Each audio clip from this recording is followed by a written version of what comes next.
வணக்கம் மக்களே, நான் பார்க்க போகிற வசனம் என்னன்னா 119ஆம் சங்கீதம் 100ஆம் வசனம். உம்முடைய கட்டளைகளை நான் கை கொண்டிருக்கிறபடியால் முதியோர்களை பார்க்கிலும் ஞானமுள்ளவனாக இருக்கிறேன். யாரோட கட்டளையை கை கொள்கிறபடியா ஞானமுள்ளவனாக இருக்காங்களாம்? கர்த்தருடைய இயேசுடைய கட்டளைகள், அவருடைய கட்டளைகள், அவருடைய கற்பனைகளை கை கொள்றதுனால எப்படி இருக்காங்களாம்? முதியோர்களை பார்க்கிலும். முதியோர்கள் வந்து எல்லா காரியத்துலேயும் அனுபவம், ஞானம், அறிவு எல்லாத்துலேயும் இதாக இருப்பாங்க, தேர்ந்தவங்களாக இருப்பாங்க.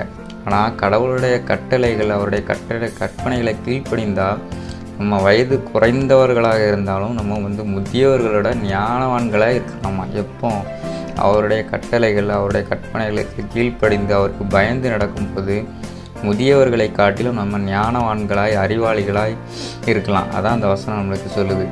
உம்முடைய கட்டளையில் எனக்கு கை கொண்டிருக்கிறபடியால் முதியோர்களை பார்த்தும் ஞானம் உள்ளவனாக இருக்கிறேன்.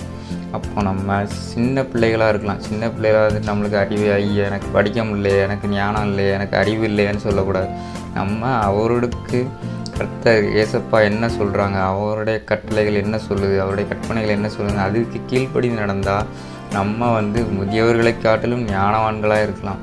நம்ம சோதிச்சு பார்ப்போம், அவருக்கு கீழ்ப்படிஞ்சு நடக்கமா, அவருக்கு பிரியமான வாழ்க்கையை வாழ்கிறோமான்னு நம்ம சோதிச்சு பார்ப்போம்.